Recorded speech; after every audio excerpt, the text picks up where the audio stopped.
Hello all, நான் doctor Anthuja, naturopathy and yoga consultant. So இன்னைக்கு வந்து நம்ம பார்க்க போறது லிவர் பார்ட் 3.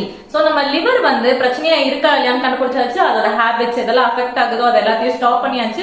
நெக்ஸ்ட் நம்ம 7 to 14 டேஸ்ல என்ன மாதிரியான பாசிட்டிவ் திங்ஸ் எல்லாம் எக்ஸ்பீரியன்ஸ் பண்ணுவோம் அப்படின்னு சொல்லி தான் இந்த வீடியோல பார்க்க போறோம். ஃபர்ஸ்ட் பாத்தீங்கன்னா நம்மளோட டைஜஷன் வந்து டிராஸ்டிக்கா இம்ப்ரூவ் ஆகும். நம்ம வந்து ஹெல்த்தியான ஃபுட் எடுக்கும் போது நல்ல ஒரு ப்ளோட்டிங் இல்லாம, கான்ஸ்டிபேஷன் இல்லாம ப்ராப்பர் டைஜஷன் இருக்கும். சோ இது இம்ப்ரூவ் ஆனாவே நெக்ஸ்ட் நம்மளோட நியூட்ரிஷன் அப்சார்ப்ஷனும் நம்மளோட மெட்டபாலிசமும் நல்ல ஸ்மூத்தா இன்க்ரீஸ் ஆயிடும். சோ இது ரெண்டும் ஆனா தானாவே நம்மளோட பாடி ஃபேட் வந்து ஈஸியா வந்து வெயிட் லாஸ் வந்து பண்ண ஆரம்பிச்சிரும். நெக்ஸ்ட் ஃபோர்த் திங் வந்து நம்மளோட ஸ்லீப் பேட்டர்ன் நல்லா இன்க்ரீஸ் ஆகும். நம்ம கரெக்டா 6 to 7 hours நல்ல ஒரு டீப் ஸ்லீப்ல இருக்க முடியும். நெக்ஸ்ட் இது எல்லாமே ப்ராப்பரா இருந்தா ஃபிஃப்த் திங் பாத்தீங்கன்னா நம்ம பாடியில இருக்க இன்ஃப்ளமேஷன், பெயின், அங்கங்க வர ஸ்வெல்லிங் இது எல்லாம் கம்ப்ளீட்டா ரெடியூஸ் ஆயிடும். நெக்ஸ்ட் இன்னொரு சூப்பரான விஷயம் சொல்ல போறேன். நம்ம தேவையில்லாம வந்து எக்ஸ்பீரியன்ஸ் பண்ணக்கூடிய ஸ்ட்ரெஸ், இரிட்டேஷன், கோவம் இது எல்லாமே வந்து ரொம்பவுமே குறைஞ்சு உங்களோட பாடி அண்ட் மைண்ட் எல்லாமே வந்து ஒரு காமன் பீஸ் ஸ்டேட்ல இருக்கிறத வந்து நீங்க ஒரு 7 to 14 டேஸ்ல ஈஸியா அப்சர்வ் பண்ண முடியும். சோ இது எல்லாமே அப்சர்வ் பண்ணி பாருங்க.